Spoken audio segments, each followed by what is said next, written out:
Prenez vos 100 g de beurre. On va vérifier la consistance.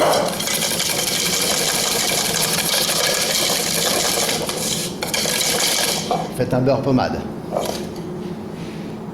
Crémé avec le sucre.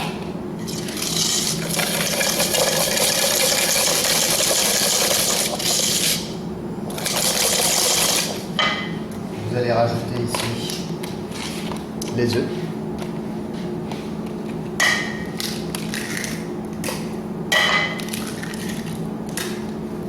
Mettez 100 g d'œufs. On va émulsionner avec le beurre crémé.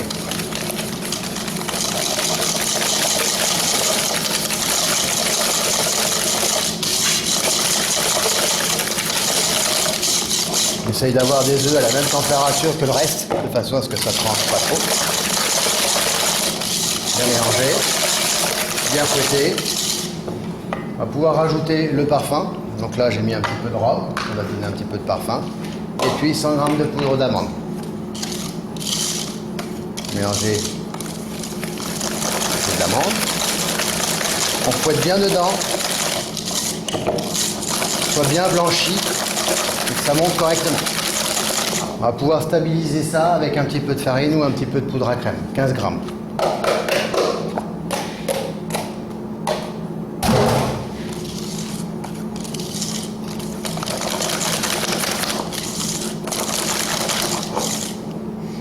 D'accord? Crème d'amande. Avec ma poche, donc je positionne toujours de la même façon. Je pousse. Et ça sort assez facilement, c'est un petit peu mou. Je vais venir faire une spirale à l'intérieur de la tarte. En partant du centre, je vais faire une spirale de crème d'amande bien régulière. J'essaye de tenir ma poche bien droite. La douille bien droite par rapport à la tarte. Et là, je tourne. Bien garnir régulièrement et faire une belle spirale à l'intérieur de la tarte. Au bout d'un moment, j'ai plus assez de force. Je peux m'arrêter. Je bascule. Au-dessus du bassin, je viens resserrer un petit peu ma poche, de façon à récupérer ce qui va tomber dedans. Et je continue ici à faire ma spirale. Faut aller jusqu'au bout. Vous avez votre crème d'amande qui est bien disposée régulièrement. Vous récupérez vos poires. Voilà. Toujours sur une planche à détailler. Hein. Alors, et là, je vais venir émincer. Je tiens bien avec l'index, le petit doigt et le pouce, je tiens bien ma poire et je viens mettre mes doigts en crochet sur la poire pour donner la taille de la tranche. Donc, je viens bien chercher loin devant et je glisse devant mes doigts. Et je tiens bien ma poire pour pas que ça glisse, pour pas que ça bouge quand je vais venir couper. J'essaye d'aller jusqu'au bout. Et là, je bascule vers l'arrière la poire. Je vais essayer de garder l'arrondi ovale. L'arrondi ici. D'accord ? On ne doit pas voir la partie où il y a le trognon.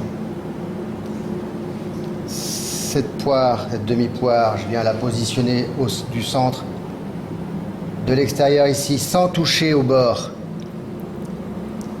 Je vais venir vers le centre, en gardant l'écartement le plus régulier possible.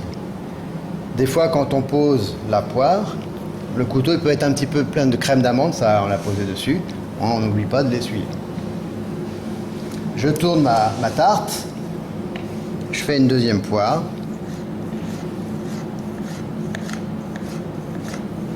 On essaye de faire des poires, alors pas trop fines, il ne faut pas que ce soit trop épais non plus.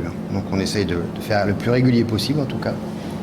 Et je mets ma deuxième demi-poire en face de la première.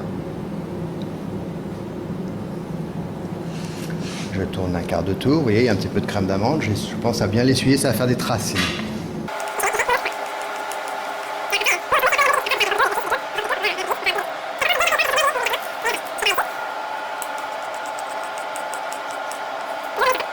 Ma tourtière elle tourne et puis moi je travaille toujours de la même façon. Et entre chaque, donc une fois que j'ai fait la croix, entre chaque, je vais venir mettre une demi-poire également.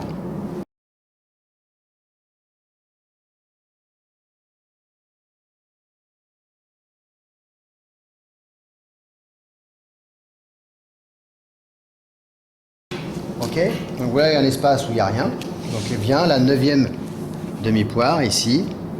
Donc j'ai pris la plus ronde pour faire la finition.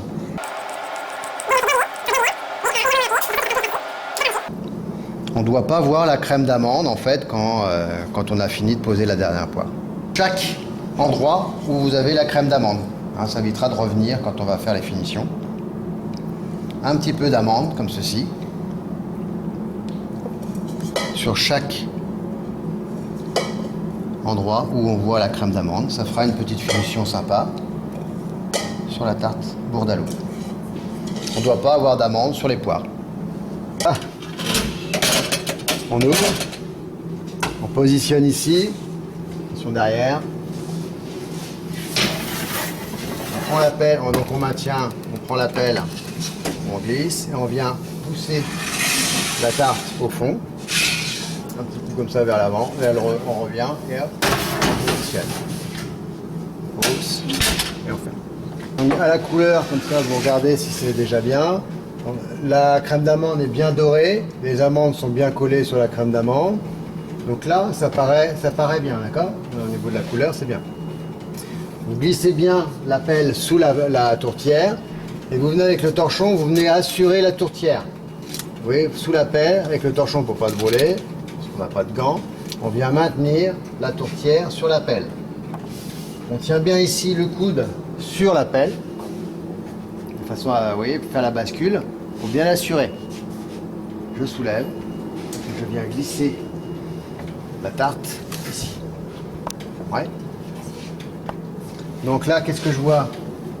Crème d'amande bien dorée tout autour, et puis au centre, vous voyez, c'est tout blanc. Hein, ça doit rester blanc. On posera ça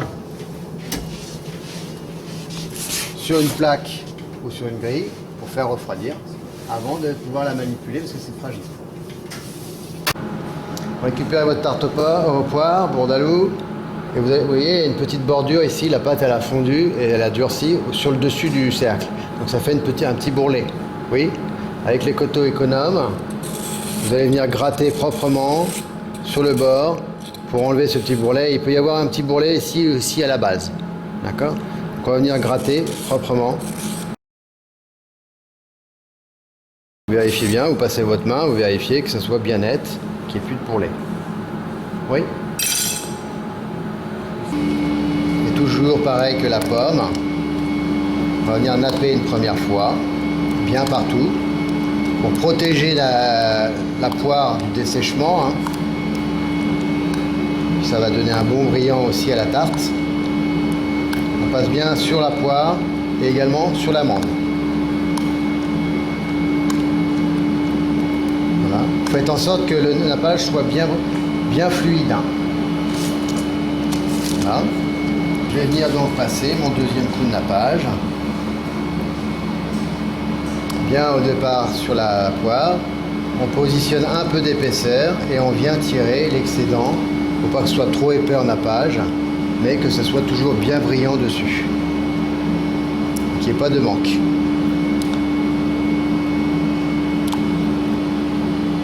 Voilà.